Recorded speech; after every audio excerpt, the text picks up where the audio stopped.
desejamos estar na Tua presença e Te adorar e Te bendizer em todo o tempo. Aleluia. Meu coração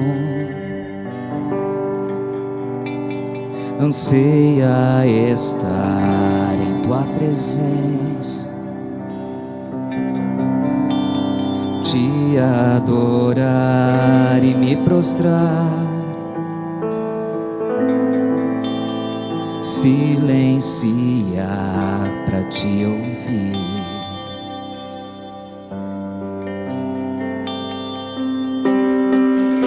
Jesus, me leva na direção do avivamento prometido em Tua palavra, que me sustenta e me põe de pé para Te servir. No derramar das águas quero me encontrar contigo e então me jogar em Teus braços, sentir o Teu respirar, a me transformar no derramar das águas. A Tua presença me envolve, pois na plenitude do Teu ser, aleluia, eu vivo a Tua unção, o Teu querer santifica-me.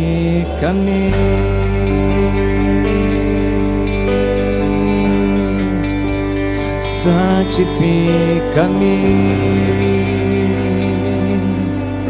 Fale para o Senhor que tu estás ansioso para estar com Ele. Meu coração anseia estar em Tua presença,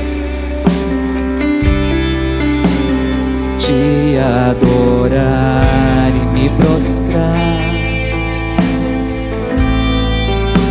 silenciar para Te ouvir.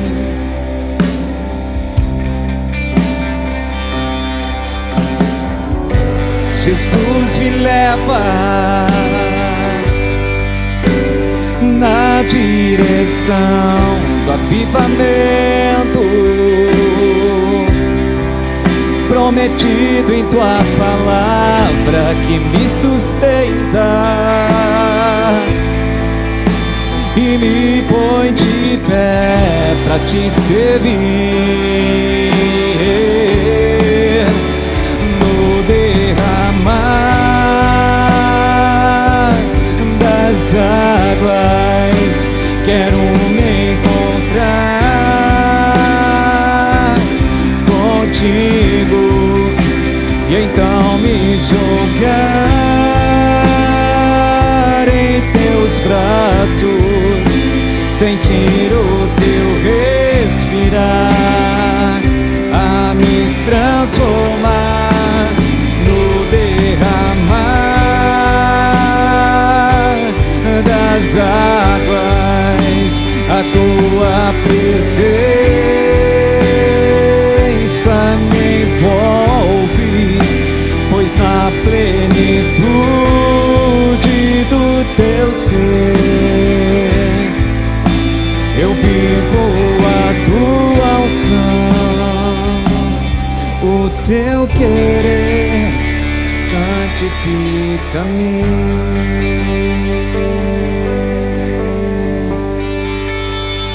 Santifica-me. Nós temos essa certeza, Senhor, que só na Tua presença Nós somos santificados, Pai. E nós cremos que o avivamento já chegou, o avivamento da última hora, antes do toque da última trombeta. O avivamento está tocando a terra, Senhor. E todos aqueles que estiverem sensíveis, com o coração voltado ao teu altar, ao teu trono, vão viver o sobrenatural do Senhor. O Senhor está contando com você. O Senhor está contando com você. Abre teu coração. Sabe que o Senhor Ele sabe como trabalhar dentro do nosso coração. Ele sabe o que deve ser feito para que você possa estar vivendo numa dimensão muito maior e mais profunda das águas do Espírito. Que o derramar das águas do Santo Espírito venha tocar o teu lar, venha tocar a tua casa, o teu trabalho, onde quer que os teus pés pisarem. Nós declaramos e profetizamos que o derramar das águas do Espírito Santo venha transformar a tua vida, e você, sendo um canal nas mãos do Senhor, tu vai ser um instrumento para transformar gerações, levando a luz do Senhor Jesus. Você crê nisso? Cremos que no derramar da presença do Espírito Santo, nós somos transformados e somos usados de maneira poderosa nesta última hora. Aleluia.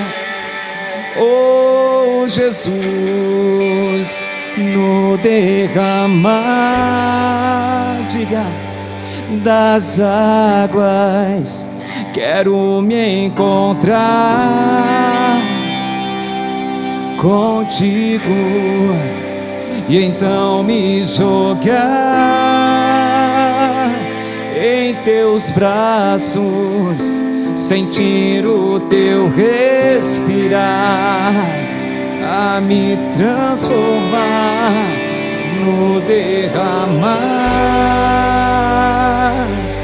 das águas. A tua presença me envolve, pois na plenitude do teu ser eu vivo a tua unção,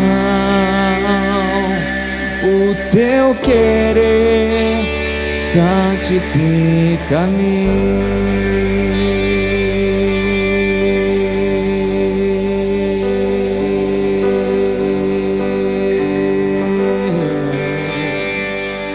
Nós cremos, Senhor. Nós cremos, Senhor. Nós cremos o teu mover, Senhor.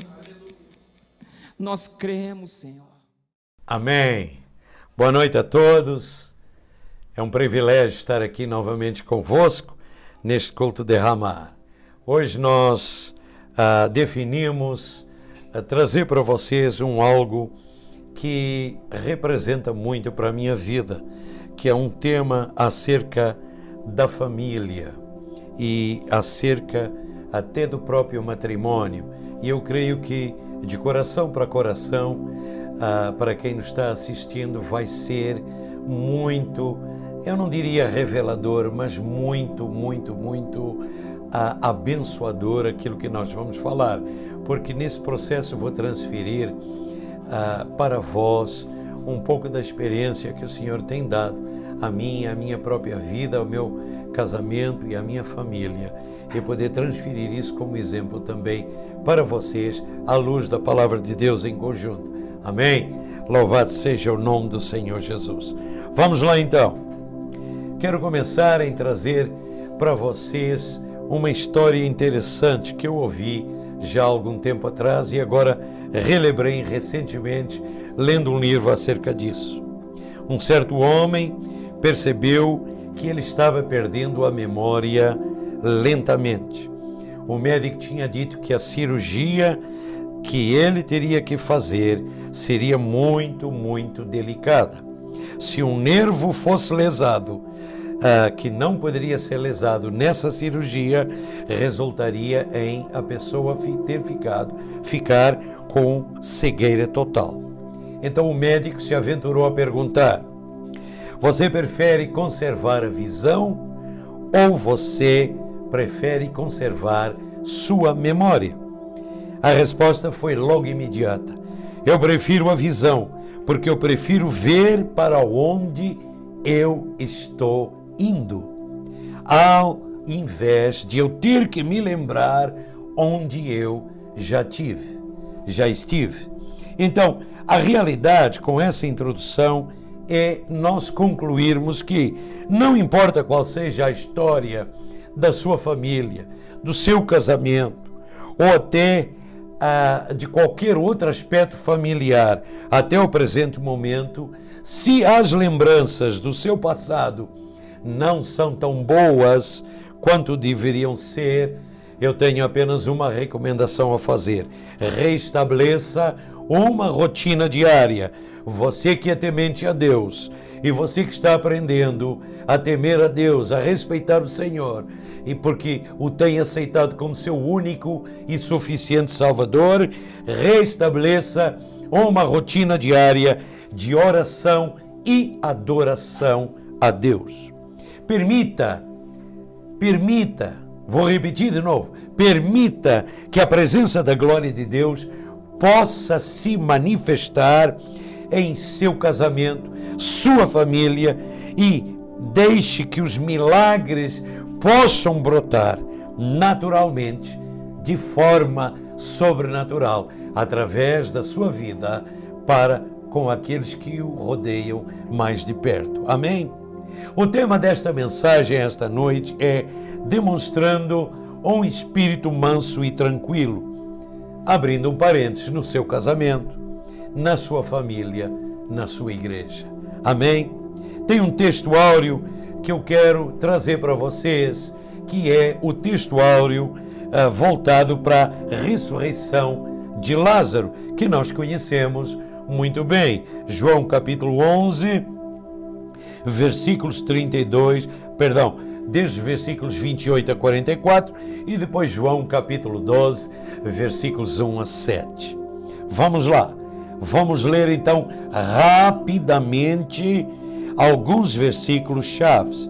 Estava esta Maria, versículo 2, cujo irmão Lázaro estava enfermo, era a mesma que ungiu com bálsamo o Senhor e lhe enxugou os pés com os seus cabelos. Versículo 3 diz: mandaram, pois, as irmãs de Lázaro dizer a Jesus: está enfermo aquele a quem amas. Ora, amava Jesus, versículo 5, a Marta e a sua irmã e ao seu amigo Lázaro. Quando, pois, soube que Lázaro estava doente, ainda se demorou 2 dias no lugar aonde estava. Depois, no versículo 7, ele disse aos seus discípulos: vamos outra vez para a Judeia. Amém? Louvado seja o nome do Senhor Jesus. Depois nós vemos que no versículo 11 está escrito, do versículo 11 para o versículo 12: disseram, pois, os discípulos: Senhor, se o teu amigo dorme, ele estará salvo. Jesus, porém, no 13 diz: porém, falara com respeito à morte de Lázaro, mas eles supunham que tivesse falado do repouso do sono. Então Jesus lhes disse claramente no versículo 14: Lázaro morreu, e por vossa causa me alegro de que lá não estivesse, para que possais crer, mas vamos ter com ele agora. Amém? Mais adiante nós vemos que o Senhor Jesus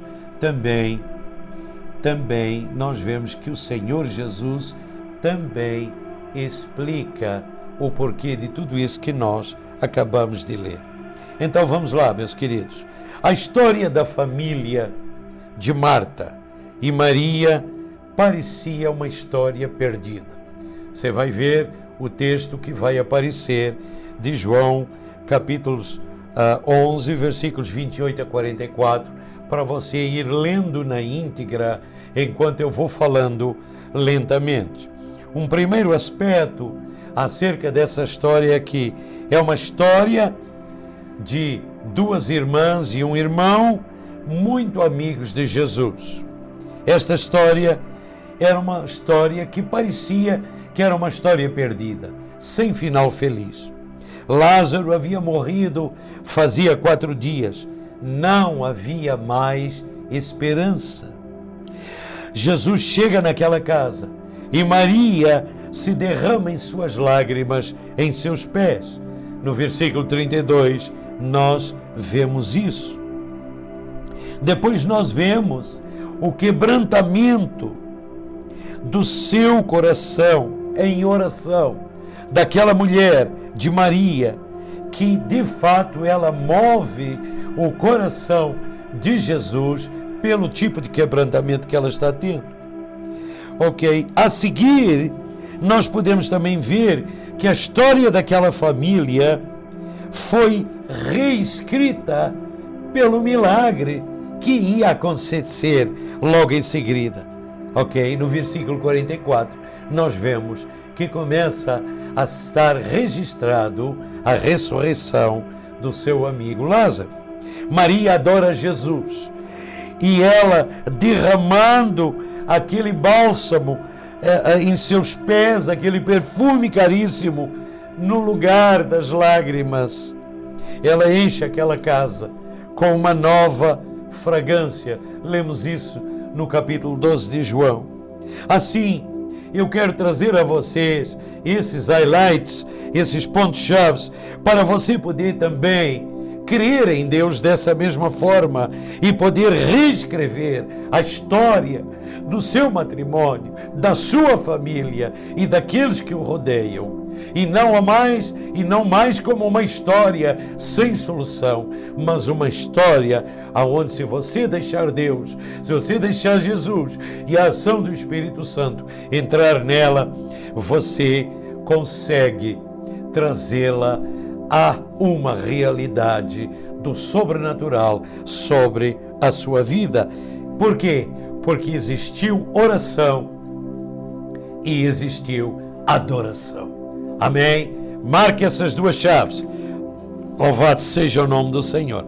Vamos olhar agora, e eu quero trazer a vocês os passos práticos, ok? Esses primeiros passos práticos, você precisa de entender, embora eles sejam passos práticos, nem de imediato a gente muitas vezes percebe o quanto está ali diante de nós e o quanto a gente precisa de, na realidade, aplicar de uma maneira simples a nossa própria vida, esses mesmos passos. Em primeiro lugar, eu quero salientar esta palavra que diz em Tiago, capítulo 1, no livro de Tiago, Novo Testamento, capítulo 1, versículo 5, que diz o seguinte: se, porém, algum de vós necessita sabedoria de Deus, peça a Deus, que a todos dá liberalmente e nada lhes impropera, e se-lhes-á concedida.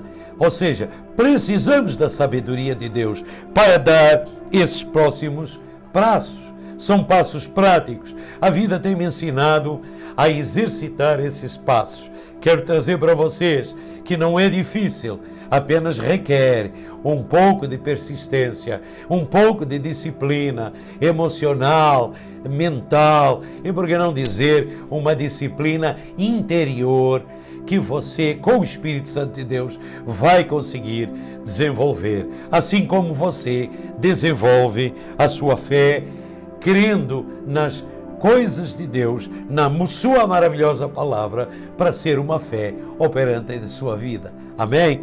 Louvado seja o nome do Senhor. Todos precisamos disso para a gente resolver problemas do nosso dia a dia, principalmente problemas familiares. Há uma condição básica para se receber sabedoria, que ao longo dos anos eu tenho aprendido, e ela é a seguinte: ela está na frase do versículo 5, que diz assim: peça a Deus, que a todos dá liberalmente e nada lhes impropera. Esta frase no grego é uma palavra interessante, é uma conjunção de duas palavras que juntas têm um significado único, que é a palavra para e a palavra theo. Para theo é a pessoa que se coloca bem ao lado de Deus, que se aproxima dele o máximo possível, que deseja e quer ficar do lado dele. Você está pegando? Amém? Está comigo? Vamos continuar. Assim, nossa declaração a Deus, nesse entendimento, deve ser que precisamos nos colocar ao lado de Deus para obter o quê? Essa maravilhosa sabedoria que Deus não joga em rosto e a todos dá a quem lhe pede com fé. Amém? Veja, Deus quer um relacionamento conosco, não apenas distribuir respostas aos nossos problemas. Vou repetir de novo. Deus quer um relacionamento conosco, não apenas distribuir respostas aos nossos problemas, como muitos assim pensam que essa é a única resposta que Deus nos dará. A palavra peça a Deus no original também significa peça, seja ousado e insistente naquilo que você vai pedir. Muita gente é tímido ao pedir certas coisas para Deus, como que achando que vai desestimular o Mestre ou desestimular o maravilhoso Pai Celestial naquilo que Ele tem para nos dar. Mas o Senhor não age dessa forma. Como estudioso da palavra já há alguns anos, posso afirmar a você, caro ouvinte, que de forma alguma Deus vai fazer acepção de pessoa em responder a você qualquer coisa que você peça com integridade e com fé à luz da palavra de Deus e que Ele não lhe responda, ok?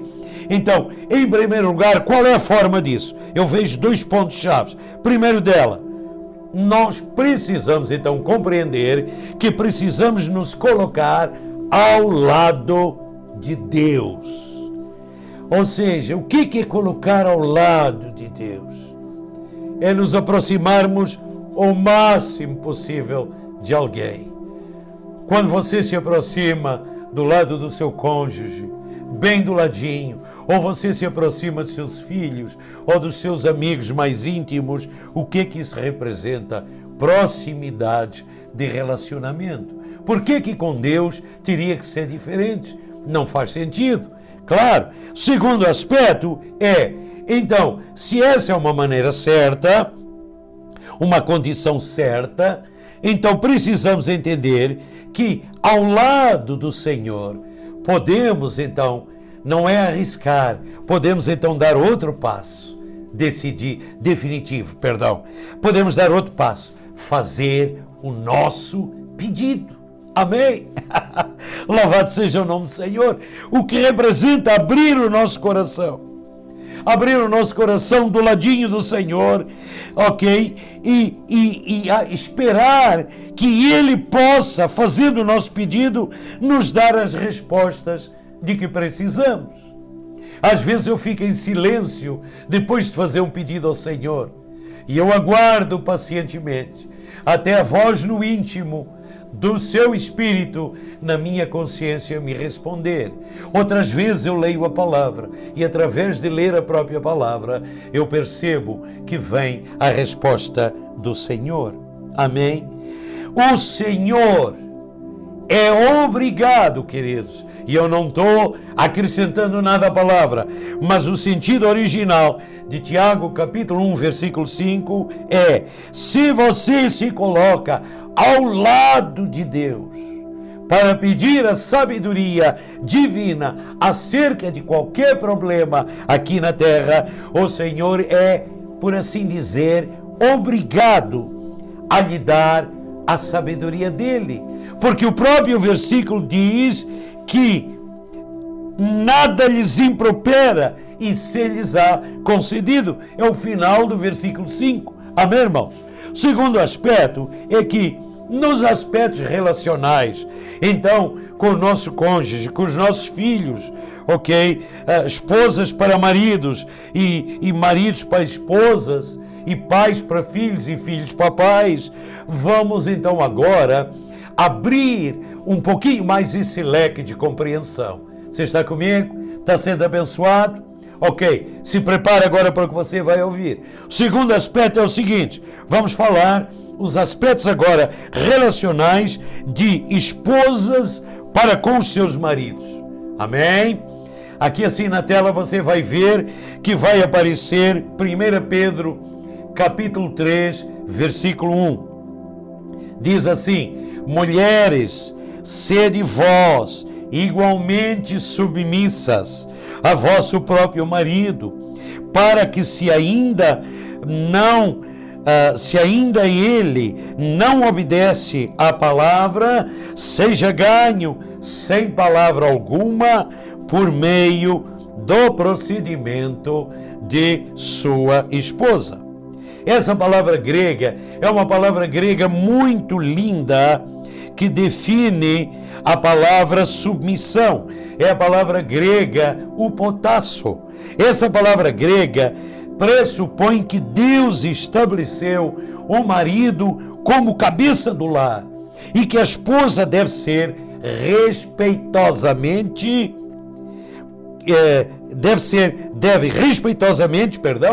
conformar-se e submeter-se à autoridade do seu esposo. Entre parênteses, autoridade é poder delegado, ok?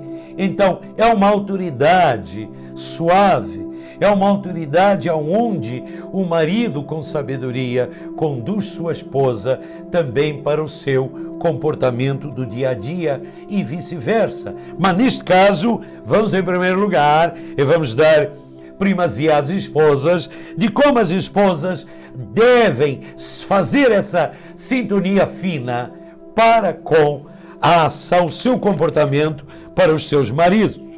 Vamos parafrasear a carta de 1 Pedro 3:1 da seguinte forma, apenas parafraseando: de semelhante modo, esposas, vocês precisam posicionar-se debaixo da autoridade de seu marido.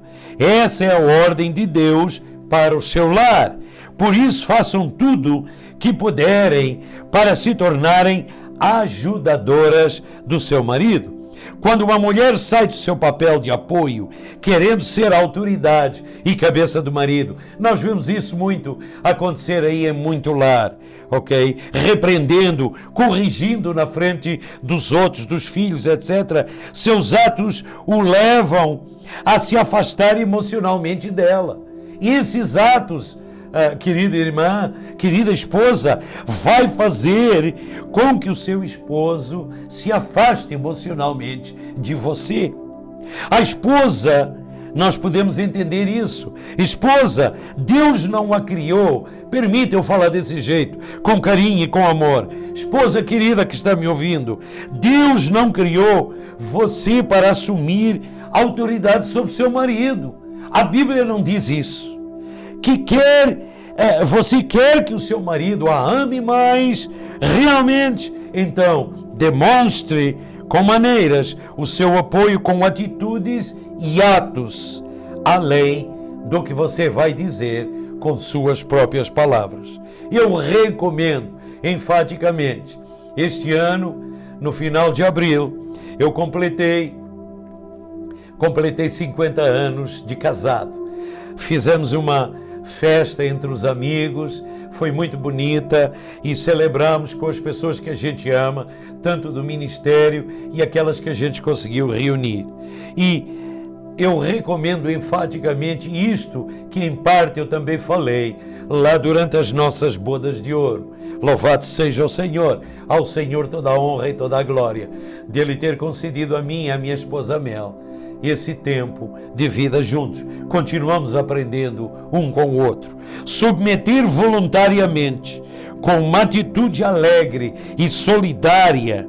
Ser amada é a atitude principal que toda esposa precisa de receber do seu marido.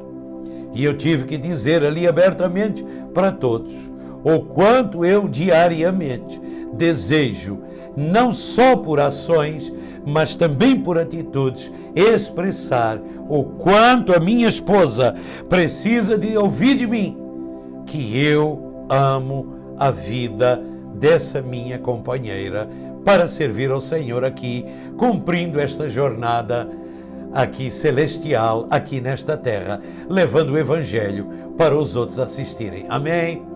Amém? Louvado seja o nome do Senhor. Vamos agora inverter os papéis. Amém? Aleluia. Vamos falar, maridos, vocês precisam também aprender a viver com vossa esposa.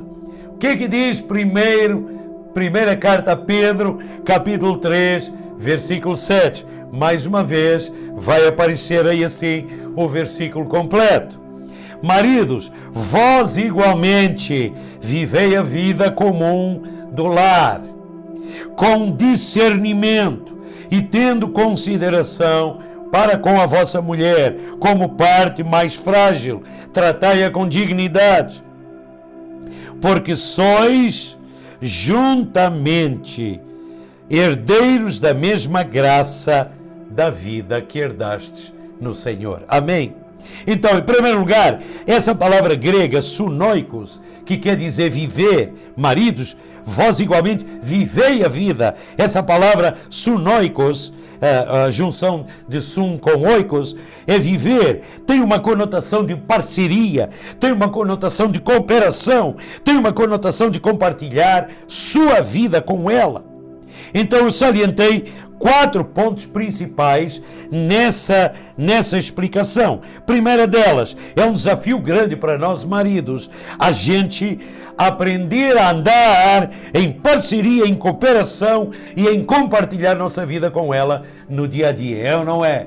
Eu falo por mim mesmo, sei onde o sapato aperta, mas é um desafio maravilhoso de se trilhar. Segundo aspecto, é uma habilidade que nós, maridos, precisamos de desenvolver. Precisamos, maridos, aceitem que há algo a ser aprendido e que não é apenas a experiência de vida, mas é aprendido com a própria palavra de Deus para você fazer sua esposa feliz em todas as áreas da sua vida. Ouvir, ouvir, ouvir, ouvir, repito novamente, ouvir também, dê ouvidos ao que ela tem para lhe dizer, sem nada dizer, apenas escutar. O quarto aspecto, e eu recomendo isto, é você quer ir a um lado prático, não é? Muitas vezes eu tenho desligado a TV e tenho insistido para caminhar com a minha esposa um pouquinho, ali assim ao redor da nossa casa, ali naquele quarteirão. Claro, o tempo agora não está muito bom para isso, mas nas épocas de primavera e verão, é isso que eu normalmente faço. Busque tempo de qualidade com ela. Que tempo de qualidade é esse? É um tempo em que você vai compartilhar a sua vida com ela. Não apenas compartilhar o sofá, não apenas compartilhar quando está à mesa, não apenas compartilhar a mesma cama quando dorme. Está nos aspectos de intimidade com a sua esposa. Não! Assim, o que eu quero dizer com isso, queridos? Certifiquem-se de que a partir do dia em que você decidir sempre, definitivamente, tratar sua esposa como se ela fosse a prioridade máxima da sua vida, para tudo lhe ir bem nas demais áreas aqui na sua vida, você se tornará realmente uma pessoa segundo o coração do Senhor. Porque você está transferindo um amor ágape, não apenas só um amor um amor storge ou um amor fileio, ok? Que representa a fraternidade e amor de família. Amém? Você está transmitindo o amor altruísta de Deus através do seu comportamento para ela. Louvado seja o nome do Senhor. Parece que existem algumas coisas que a gente poderia alongar mais, mas eu preciso sintetizar essa mensagem para lhes trazer agora alguns aspectos muito importantes que representam esta conclusão acerca de nós podermos ser pessoas que de fato demonstramos um espírito manso e tranquilo no nosso comportamento em família e com o nosso cônjuge, com o nosso casamento. Amém. O que é, vamos lá, o que é um espírito manso e tranquilo? 1 Pedro capítulo 3, versículos 3 e 4. Vamos então agora, e eu quero dar aqui assim rapidamente, vamos ver se eu consigo achar aqui rapidamente esta carta a 1 Pedro.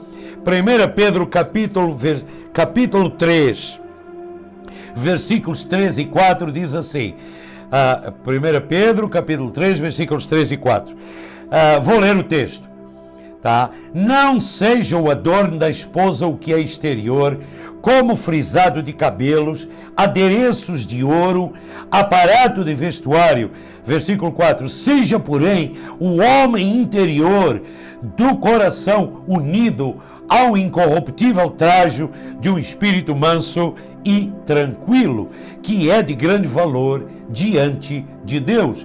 Pois foi assim também que a si mesmas se ataviaram outrora as santas mulheres que esperavam em Deus. Posso fazer uma pergunta mais direta para vós que estão me assistindo? Por favor, não quero ferir suscetibilidades de ninguém, mas entenda a profundidade desta pergunta que eu vou perguntar a todos vocês, caros amigos que nos estão e irmãos na fé que nos estão assistindo. Você pode, em primeiro lugar, dizer que está contribuindo para a paz em seu lar com esse tipo de comportamento com o seu cônjuge? Você pode? Pense a respeito. Vamos à segunda pergunta. Você pode testemunhar que você está sendo uma força constante em situações difíceis e perturbadoras para com o seu cônjuge? Amém? Louvado seja o nome do Senhor. Por que eu faço essas duas primeiras perguntas? Porque esta terceira é uma pergunta que nós precisamos entender o que significa controlar emoções e ser-se um pacificador. Amém? Controlar emoções e sermos pacificadores. Maridos, sermos pacificadores e controlarmos nossas emoções é um grande desafio, mas que as nossas mulheres, as nossas esposas, nossos cônjuges, nossos filhos, nossa família vão agradecer e levantar mãos para o céu se isso assim acontecer rotineiramente, ok? Nós contribuímos mais ou menos para conflitos frequentes e depois nos arrependemos disso? Façamos essa pergunta. Estamos contribuindo mais ou menos para conflitos frequentes desse tipo e depois vimos a nos sentir, até a nutrir sentimentos de remorso de por que a gente não fez de uma forma melhor e reagiu do jeito que reagiu. É importantíssimo, queridos. Eu estou fazendo vocês pensar porque são as perguntas que eu faço para mim mesmo. Esta quinta pergunta é fundamental. Deus o vê. Ouça, querido. Deus o vê. Deus vê você, meu irmão. Deus vê você, minha irmã, como um tesouro raro e especial que conduz a paz e a estabilidade, em primeiro lugar, antes de ir para os outros, para a sua família e para o seu lar. Se esse então é o caso, então chegue-se ao lado dele. Chegue-se junto de Deus. Seja um parateó, que nem a palavra diz no grego. Seja a pessoa ao lado de Deus o tempo todo, compartilhando para o Senhor aquilo que você precisa de receber dele, a sabedoria extra que você precisa ter dele para saber conduzir em alegria e em amor as pessoas que te rodeiam. Amém? Pode parecer que esta mensagem não é tão importante quanto as outras, mas eu vou lhe dizer, ela tem rendido grandes benefícios para mim, porque é assim, eu escrevi um pouco do meu coração nestas palavras. É assim que eu faço no meu lar. Minhas filhas estão aí para testemunhar, meus irmãos que me conhecem de perto também. Tem falhas? Sim, Senhor, com certeza, mas todas elas eu tenho superado e o Senhor me tem ajudado a enfrentar esse desafio de ser um homem melhor para com a minha companheira e para com os meus filhos, digamos assim, nos próximos momentos. Amém? Louvado seja o nome do Senhor. Que o Senhor nos ajude a nós entendermos a luz da palavra e com esse discernimento dessa mensagem, repasse por seus amigos, ouça ela várias vezes, para você entender a profundidade das frases que eu coloquei. Louvado seja o nome do Senhor. Faça uma introspecção no seu coração e converse com o Senhor ao lado dele. Faça um parateô ao lado dele e seja a pessoa, seja um filho de Deus genuíno que quer estar ao lado dele para receber a sua sabedoria do alto. Amém? Se assim for, depois escreva seus comentários no canal do YouTube e diga como você se sentiu depois de você ter feito isto que eu estou recomendando. Mas agora, para encerrar, vamos então dizer a nossa... vamos por assim dizer, eu estou junto com vocês. Vamos entrar numa oração de novo compromisso, de um compromisso aprimorado para o seu casamento e para a sua família, para podermos andar em tudo aquilo que Deus quer que a gente faça aqui na terra com espírito manso e tranquilo. Você está preparado? Repita comigo porque eu vou falar pausadamente. Amém? Senhor, Tu me conheces pelo meu nome. Sou muito grato pelo que eu assisti e ouvi hoje. Por favor, Senhor, ajuda-me a aprender a manter uma rédea em minha língua e a submeter minha atitude à cruz de Jesus Cristo. Ajuda-me, Senhor, a perceber como eu posso me tornar um contribuinte para a paz, para a tranquilidade, em vez de contenda e conflito no meu casamento e no meu lar. Louvado seja o Senhor. Senhor, eu quero ser um daqueles homens ou mulher, no caso, quem é mulher repita dessa forma. Eu quero ser um daqueles raros e especiais pessoas que o Senhor considera de grande valor e mérito aqui na terra para cumprir a tua excelsa vontade e a tua grande comissão das boas novas aos perdidos. Senhor, Espírito Santo querido de Deus, faz uma profunda obra da tua graça, continua fazendo em minha vida para eu me tornar, a partir de agora, cada vez mais aprimorado nesse tipo de pessoa. Assim eu oro em nome de Jesus. Amém, amados? Vamos ficando por aí. Repassa esta mensagem adiante, convida os seus amigos, faça as anotações, inscreva-se no canal e participe ativamente das nossas reuniões de ensino às terças-feiras, às 8h30 pelo Derramar Zoom e pelo canal do YouTube, bem como uma próxima mensagem nas nossas reuniões de culto Derramar para vocês. Ficamos por aqui e que Deus os abençoe grandemente. Bye, bye.